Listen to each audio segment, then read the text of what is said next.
자, 지난 시간에 배운 내용이 굉장히 중요한 거기 때문에, 즉, 그 전송 제어를 하는 프로토콜 그 방식이 세 가지가 있다 그랬었잖아요.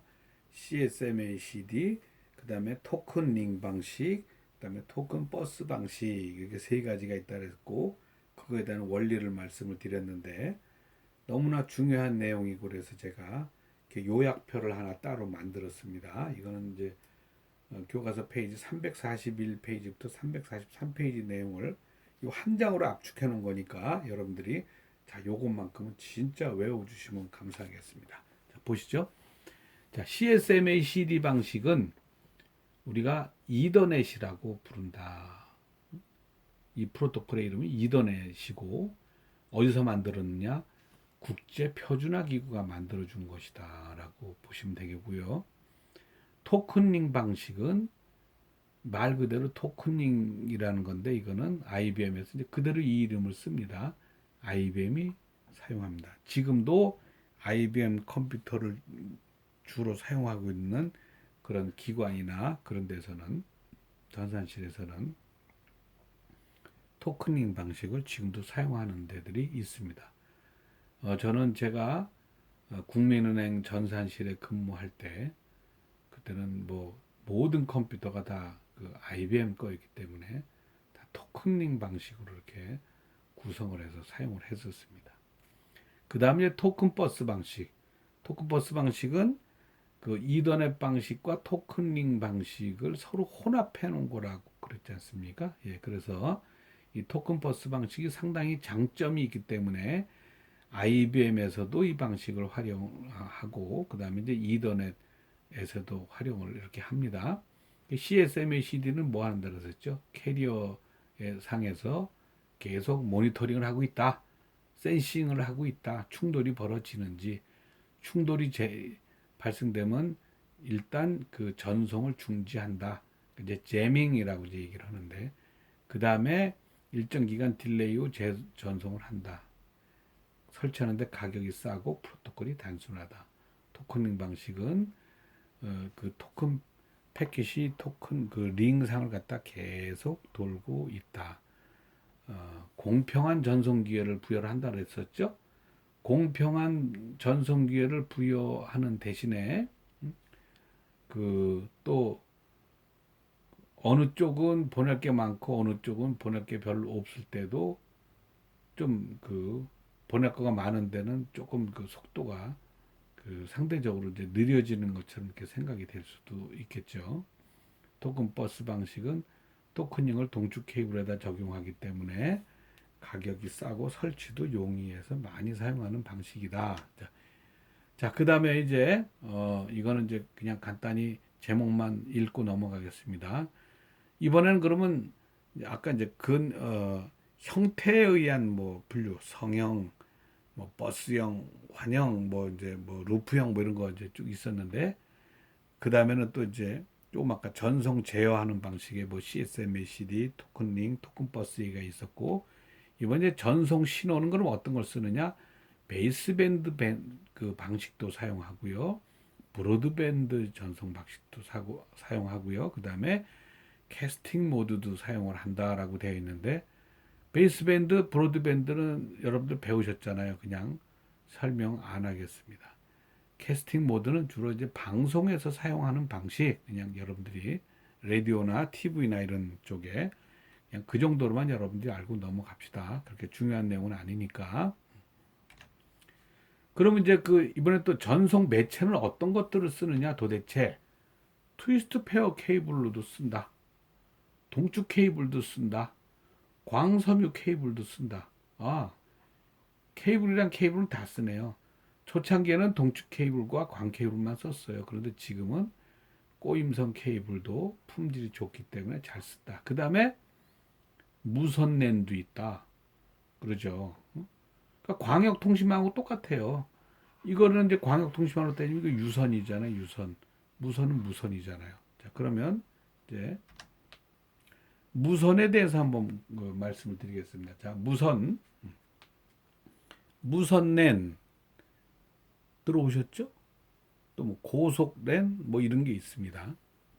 무선랜이란 제가 읽겠습니다. 무선랜이란 한정된 공간 내에서 적외선이나 또는 전파를 사용하여 그 노드들을 연결하는 랜이다. 여기서 노드라는 거는요, 여러분들이 어렵게 생각하지 마시고 PC들 그러면 그게 PC가 하나의 노드가 되는 거고요. 만약에 여러분들이 다 스마트폰을 다 가지고 있다면 그 스마트폰 하나하나를 이론상으로 그냥 노드라고 부르는 거예요. 노드의 영어는 NODE. 이 장점은 뭐예요? 무선 랜의 장점은 이동 중에도 통신이 가능하자. 그러잖아요. 여러분들이 지금 뭐 와이파이라는 게 결국은 뭐예요? 무선 랜이지, 무선 통신망이잖아요. 그런 것처럼 이 랜, 무선 랜도 이동 중에 통신이 가능하다. 그 다음에 신속한 네트워크 구축이 용이하다. 네트워크를 구축할 필요가 있으면은 거기에다가 그 액세스 포인트라는 AP라는 장비 하나를 갖다 그 근처에다가 설치해 주면은 바로 됩니다. 복잡한 배선이 필요 없다. 그 액세스 포인트라는 그 장비만 설치하는 것만 이렇게 뭐 그 배선 즉 통신 케이블 연결해 주면 되는 거고 거기에서 사용하는 단말기나 PC나 스마트폰 이런 것들은 배선이 필요 없잖아요. 단점은 뭐예요? 단점은 당연히 유선 랜에 비해서 데이터 전송 속도는 당연히 느립니다. 당연히 느립니다. 그 다음에 통신 간섭이 발생할 수 있습니다. 자, 여러분들 지금 여러분들 집에 그 요즘은 이제 그 특히 뭐 혼자 또는 둘이 사는 분들은 집에 일반 전화기들을 안 놓죠. 어?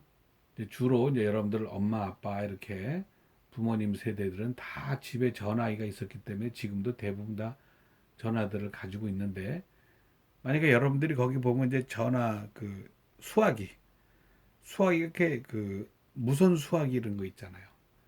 응?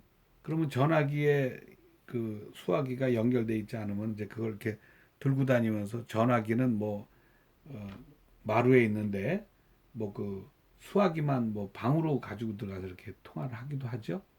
그랬을 때 그 보안이나 이런 문제가 생길 수 있기 때문에 예를 들어서 윗집에서도 그런 무선 전화기를 사용을 한다라 그러면 우연치 않게 윗집에서도 내가 통화하는 통화 내용을 들을 수가 있습니다. 보안에 취약합니다. 또 그 왜냐하면 그 무선 전화기들이 그 주파수를 거의 다 똑같은 것들을 쓰거든요. 그러니까 우연찮게 똑같은 주파수를 사용하는 전화기를 무선 전화기를 어, 우리 집도 있고 위층에도 하나가 있다라고 가정을 했는데 둘이서 서로 똑같이 어디다가 통화를 하다 보면 서로 통화 내용이 다 들릴 수 있다는 것이죠. 또 간섭을 줄 수도 있고요. 이런 문제가 무선 랜에는 있습니다. 그런 얘기를 여러분들이 상식적으로 좀 아실 필요가 있겠고, 그래서 이 그 무선 랜의 이제 방식이 또 그래서 두 가지로 나눠지는데, 뭐 이건 그냥 여러분들이 그냥 참고만 하시면 됩니다. 애드훅 그 애드혹 방식이라는 게 있고요. 그 다음에 뭐 인프라스트럭처 방식이라는 게 있는데, 어 이건 뭐 제가 애드혹 방식은 설명을 안 하겠습니다. 우리가 이제 주로 사용하는 것들, 우리가 가까이 보는 것들은 다 이 인프라스트럭처 방식인데 결국 뭐냐 그러면 아까 제가 조금 아까 말씀드렸었죠. 액세스 포인트라는 거를 갖다가 중간중간에 이렇게 주로 이제 천장이나 벽에다가 이제 이걸 설치를 해 놓습니다. 여러분들이 지금 이게 그 대면 수업이라서 실습실에서 지금 강의를 듣고 있으면 제가 여러분들한테 자, 복도 저 천장 저기를 한번 쳐다보세요. 그러면 그 꼭대기에 무슨 그 메뚜기 같은 무슨 안테나 달린 조그만 기계가 이렇게 설치되어 있습니다. 그게 건물의 중간중간에. 그게 뭐냐면 이제 액세스 포인트예요. 그것들은 그 어떤 그 통신 장비에서부터 다 이제 그 통신 케이블로 연결되어 있고, 그 다음에 여러분들이 학교에 오셔갖고, 그 무선으로 그 와이파이를 접속할 수 있는 거는 이 액세스 포인트가 있기 때문에 구석구석. 지금 그 일반 SKT나 KT나 LG U 플러스에서 제공되는 이제 그 우리 그 와이파이는요, 중간중간에 끊어지는 데가 많이 있어요. 그렇죠. 꽉 닫힌 어떤 콘크리트 방에 들어간다든지 아니면 뭐 지하에 들어간다든지 뭐 어디 좀 깊숙이 들어가거나 이러면은 그 끊어지거든요.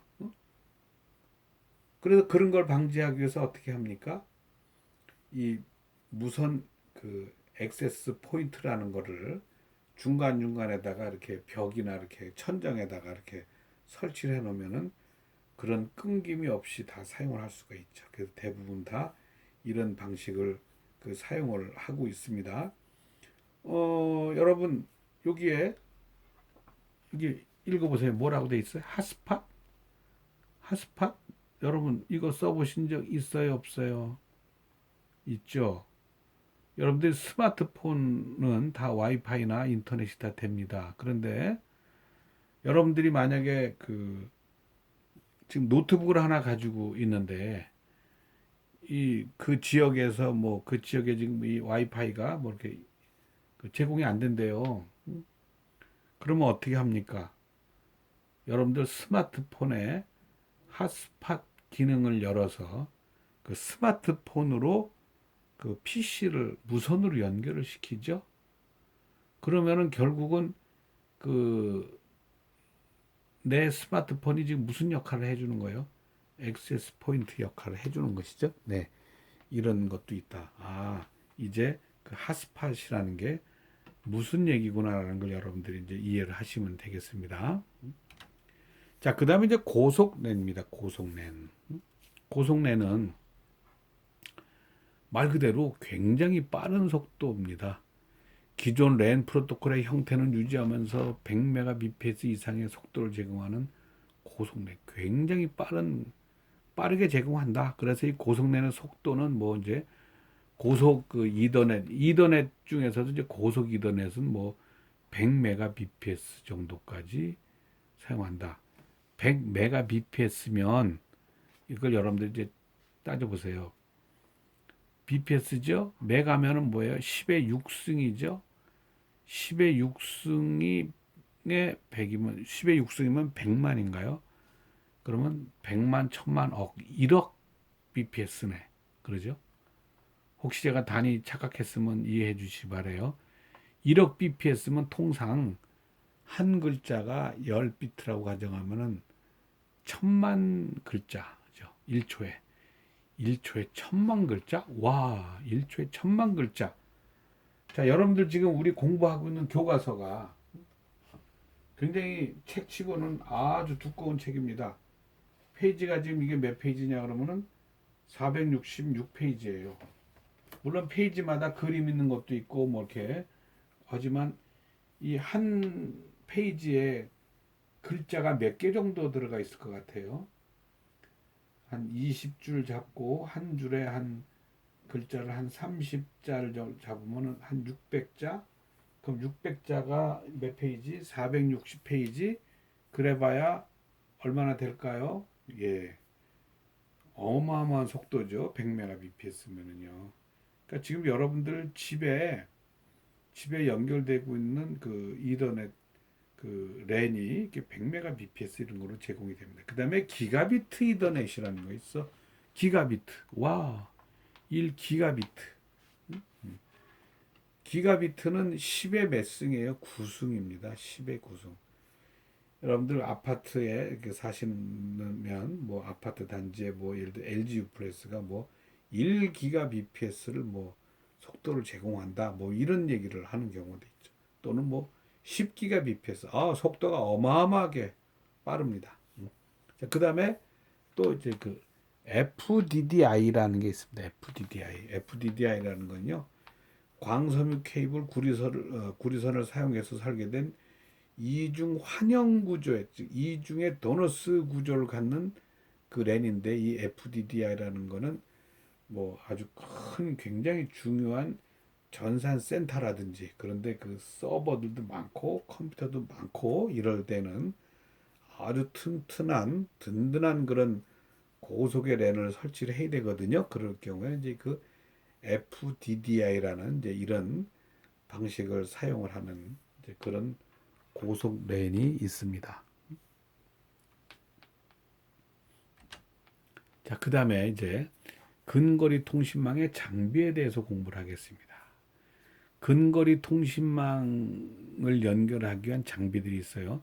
우리가 통상적으로 그냥 그 일반 그 광역 통신망에서는 필히 있어야 되는 장비 그러면 모뎀이라는 거 있었잖아요. 그러죠? 뭐 모뎀뿐만이 아니고 여러 가지 장비들이 있었어요. 무슨 패킷 교환 장비도 있고 뭐도 있고 뭐 이런 것들이 막 있는데 랜에서는 그런 거 다 필요 없어요. 랜은 그런 게 없이 딱 랜에만 해당되는 장비의 종류가 한 여섯 중요한 게 한 여섯 가지, 일곱 가지 정도가 있습니다. 예, 그거에 대해서 여러분들이 마찬가지 요거는 진짜 공부를 잘 하셔야 되고 여러분들이 정보 처리 산업 기사 시험을 본다든지 할 때는 이거만큼은 꼭 외우고 가셔서 시험을 보셔야 됩니다. 자, 랜카드 당연히 있어야 됩니다. 랜카드. 랜에다 연결하려면 랜카드가 있어야 된다. 지금 여러분들 집에 이제 그 PC는 이제 보통 랜 카드가 아니고 그냥 웬 카드라고 봐야 되겠죠. 근데 이 PC가 여러분들이 이더넷이나 다른 서버나 이런 것들하고 연결을 하려면은 그 그런 거하고 연결된 얘기는 직접 케이블로 연결하는 거잖아요. 그러죠? 그럴 때는 랜 카드라는 거가 거기 설치가 되어 있어야 됩니다. 노트북에도 랜 카드가 설치가 되고요. 또 이제 그런 것들이 요새는 주로 어떤 타입으로 나오냐 그러면요. USB 형태로 이렇게 랜 카드가 나옵니다. 그래서 필요할 때는 그 USB 포트에다가 아주 조그매요. 손톱만 왔습니다. 예. 그걸 갖다 이렇게 꽂아서 랜 카드로 그 랜을 이제 활용을 하고 또 안 쓸 때는 그걸 빼기도 하고 이렇게 랜 카드들이 있습니다. 그 다음에 이제 그 트랜시버라는 거는 뭐 이렇게 중요한 거 아니에요. 단말 장치, 리피터 등 모든 통신 장비들 이더넷 접촉 그냥 일반적으로 연결해 주는 그런 그 장비 이렇게 보시면 되고 그건 중요한 역할은 없습니다. 자, 이제 세 번째부터 중요한 게 나오는데 이제 리피터. 리피터라는 건 뭐예요? 되풀이한다, 반복한다 이런 뜻이지 않습니까? 반복해 주는 장비, 즉 연정해 주는 장비. 자, 이제 상징적으로 그림을 이렇게 그렸습니다. 랜이 지금 하나가 구성이 되어 있어요. 랜 통신망이 구성되어 있어 여기 지금 수많은 PC나 프린터나 이런 것들이 막 설치가 돼가지고 잘 쓰고 있어요. 그런데 회사가 돈을 많이 벌어서 확장을 하다 보니까 직원들도 또 많이 뽑았어요. 많이 뽑았는데 사무실이 협소하니까 또 옆에 사무실을 또 이렇게 더 확장을 했습니다. 그럼 거기도 랜을 깔아야 되잖아요.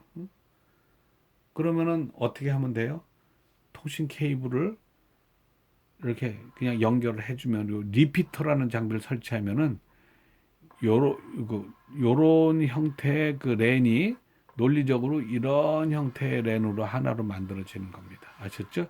요 리피터라는 걸 여기다가 그 연결을 해주게 되면은요.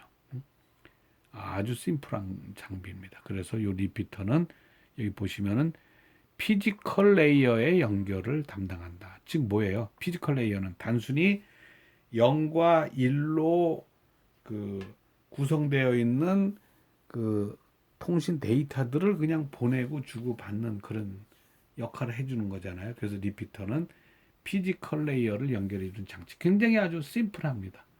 가격도 쌉니다.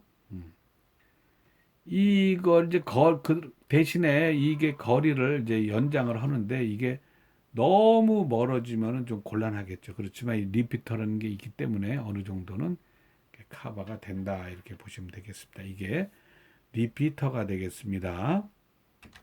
자, 그 다음에는 이제 그 허브, 뭐 스위칭 허브, 뭐 이제 이런 단어들이 있습니다.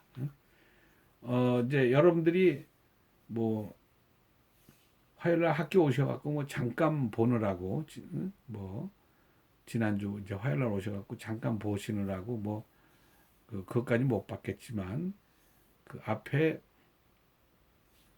그 칠판이 있고요. 그 이제 교수님이 사용하는 컴퓨터 데스크가 있죠? 그 뒤쪽에 보면은요, 벽에 쇠로 되어 있는 이렇게 큰 박스가 하나 만들어져 있는 게 있어요. 예.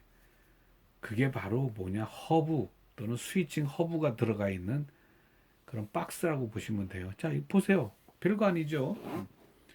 자, 지금 실습실마다 컴퓨터가 막 40대에서 45대 정도가 설치되어 있다 그랬어요. 그럼 우리 학교의 전산센터는 어디 있느냐? 여러분들이 공부를 하고 있는 목련관, 우리가 이제 목련관인데, 목련관 지하 1층에 내려가면, 지하 1층에 내려가면 거기 전산센터가 있고, 거기에 이제 통신 서버를 통해서 거기에서부터 통신 케이블이 그 기둥 벽을 타고서는 각 실습실 한 군데마다 다 선이 연결돼서 거기에 이런 허브라는 장치가 그 벽면에 설치가 돼 있는 거예요. 그럼 거기에서 여러분들 지금 그 컴퓨터 PC가 40대다, 40대가 있다 그러면 거기에서부터 40대가 이렇게 하나하나씩 다 지금 연결이 되어 있죠. 그런데 허브라는 건 이 하나의 PC로 연결돼서 이 PC가 또 옆으로 가고 옆으로 가고 옆으로 가고 이렇게 연결해 주는 장치를 허브라고 부르는 거고요. 스위칭 허브는 그 뭐 이렇게 연결하려면 또 복잡하니까 그냥 여기에서 1대1로 1대1로 이렇게 여기서 이렇게 다 그냥 선을 갖다 연결했습니다. 옆에 걸로 연결시키지 않고. 딱 보니까 어떤 게 더 좋아 보여요? 당연히 스위칭 허브가 더 좋아 보이죠. 예. 우리 학교에 설치되어 있는 것들은 다 어떤 장치일까요? 네, 우리 학교에 설치되어 있는 것들은 다 그 스위칭 허브 여러분들 이렇게 생각을 하시게 됩니다. 그러면 이 허브보다 상대적으로 이게 속도가 좀 빠를까요? 안 빠를까요? 당연히 빠르죠. 왜? 이거는 통신 케이블은 하나에 연결되어 있으니까 여기에서 뭔가 데이터를 주고받을 것들이 동시에 있다 그러면 당연히 여기 트래픽이 늘어날 거잖아요. 근데 이거는 따로따로 연결되어 있으니까 그런 부분들이 해결이 되기 때문에 예. 아셨죠? 예, 허브라는 장치. 그러니까 이것도 어떻게 보면은 그냥 통신 케이블을 단순히 연결해 주는 역할 그냥 그렇게만 여러분들 생각을 하시면 됩니다. 그다음에 이제 브릿지라는 거예요. 잘 들으세요. 브릿지. 브릿지는 이제 이렇게 영어가 브릿지인데 우리말로 그냥 다리라고 생각하시면 되죠. 이런 거예요. 그림을 보고 이해하시면 됩니다. 자, 이제 하나의 지금 랜이 있습니다. 예, 하나의 랜이 있는데 아까 제가 사무실을 회사가 잘 되다 보니까 직원들을 많이 뽑아서 사무실을 더 하나를 이제 연결을 하는데 그럴 때 이제 이렇게 단순하게 쉽게 연결하는 방법이 리피터라는 걸로 연결하는 방법이 있다 그랬었어요. 그런데 그걸로 안 되고 예를 들어서 건물이 만약에 옆에 건물이다. 그 다음에 또 그 굉장히 많은 컴퓨터들이 연결이 돼야 된다라 그러면 브릿지로만 리피터로만 연결하는 거에는 한계가 있거든요. 그랬을 때 브릿지라는 장치를 양쪽에다 설치해서 이렇게 연결하면은 이게 하나의 랜처럼 움직일 수 있다. 즉 그래서 여기에 동일 랜이라는 말을 써놓은 걸 여러분들이 잘 들으셔야 돼요. 여기 동일 랜이라는 거는 여기 전송 제어 프로토콜을 얘기하는 거예요. 자, 프로토콜 종류 뭐뭐뭐 얘기했었죠? CSMA CD 얘기했었죠? 그 다음에 또 뭐 얘기했어요? 토큰링 얘기했었죠? 토큰 버스 얘기했었죠? 바로 그겁니다. 요 랜이 만약에 CSMA CD 방식, 즉 그거 우리가 통상 뭐라는 데서 이더넷이라는 데서 잖아요. 요게 지금 이더넷으로 되어 있어요. 그런데 다른 옆에 빌딩으로 연결되는 것도 만약에 동일한 이더넷 그런 프로토콜을 쓴다라 그러면 그때 서로 이걸 하나의 랜처럼 연결해서 사용하기 위해서는 브릿지라는 장치를 연결해 주면 된다. 요거 핵심 뭐예요? 동일한 프로토콜이어야 된다라는 뜻입니다. 그래서 요것은 그 피지컬 레이어 1계층과 데이터 링크 레이어 2계층까지가 같이 그 연결하는 역할을 해주는 장치가 브릿지라는 장치다. 뭐 이렇게 어려운 내용은 아니지만 여러분들이 잘 좀 이해를 해주시기 바랍니다. 자, 그 다음에 또 이제 또 다른 장치를 보겠습니다. 이번엔 이제 라우터라는 장치를 보겠습니다. 자, 라우터와 앞에 있는 그 브릿지와 그림을 다시 보여드릴까요? 자, 브릿지에는 여기 동일 랜, 그러니까 지금 동일한 여기와 여기에 프로토콜이 똑같은 거여야 된다라고 됐는데, 라우터에는 지금 어떻게 되어 있습니까? 여기 어떤 랜인데 동일한 프로토콜을 쓰든지 아니면 서로 다른 프로토콜을 쓰는 경우에 어떻게 하면 된다? 이 라우터라는 거를 통해서 연결해 주면, 여기에는 예를 들어서 이더넷을 쓰고 여기에서는 토크닝을 써도 상관이 없다는 것이죠. 굉장히 좋은 방식이죠. 여기 지금 뭐 어려운 말들이 있는데 이건 여러분들 모르셔도 상관이 없습니다. 그래서 이 라우터 장비에서는 피지컬 레이어, 데이터 링크 레이어, 네트워크 레이어까지를 연결해주는 장비다. 점점 가격이 비쌉니다. 지금 말씀드리는 이 장비의 가격들이 점점 올라가는 것들이에요. 그러니까 이 라우터는 같은 랜을 쓸 때도 되고 다른 랜하고 연결될 때도 쓸 수가 있는 거니까 가격이 큰 차이가 없으면 이렇게 라우터를 이렇게 씁니다. 그런데 앞에 있었던 브릿지와 이 라우터를 합한 장비들로 요새 다 그렇게 만들어 나옵니다. 그래서 실제 이론상으로는 브릿지, 라우터 이런 장비들이 존재를 하는데 이렇게 있어야 되는데 실제 제품들이 만들어 나오는 것들은 다 브라우터 이런 명칭으로 다 만들어집니다. 브릿지 기능과 라우터 기능을 같이 활용을 할 수가 있기 때문에 이제 그렇게 되는 겁니다. 그래서 이제 그 라우터를 여러분들이 그렇게 이해를 해주시면 되겠습니다. 그 다음에 이제 마지막으로 게이트웨이입니다. 게이트웨이는 굉장히 중요한 개념인데 굉장히 비싼 장비예요. 랜이 있고요. 여기서 이제 다른 네트워크라는 건 뭐라고 보시면 돼요? 웬이라고 보시면 돼요. 웬. 자, 이거 국민은행 전산센터입니다. 거기에 컴퓨터가 한 800대 정도가 있다 그랬어요. 국민은행 전국에 지금 수만 대의 컴퓨터가 지금 광역통신망에 다 연결되어 있어요. 이거와 이놈이 어떻게 연결되어야 될까요? 어쨌든 여기에서 어떤 송금이나 뭐 출금이나 이런 거를 처리하고자 하는 데이터들이 다 이쪽 컴퓨터들로 와야 되는데 이쪽 컴퓨터, 이 컴퓨터, 다른 컴퓨터 이렇게 거쳐가면서 이 안에서 처리가 돼야 되잖아요. 그러다 보니까 랜과 타 네트워크를 연결하는 굉장히 중요한 역할을 하는 장비가 있겠죠. 이게 바로 게이트웨이라는 장비입니다.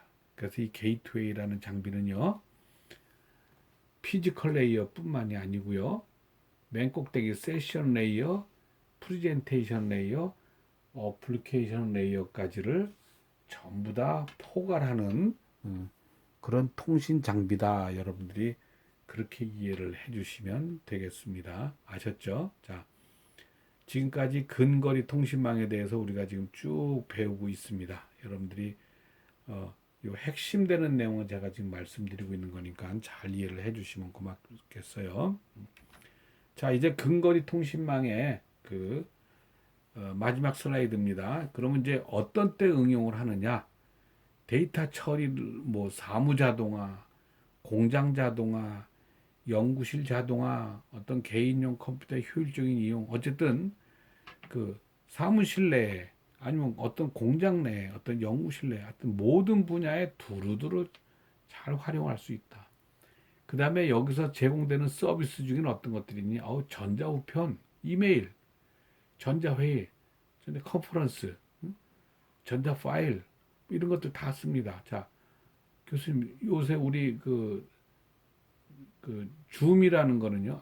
이제 그렇게 여러분들 이해하실 필요는 없고요.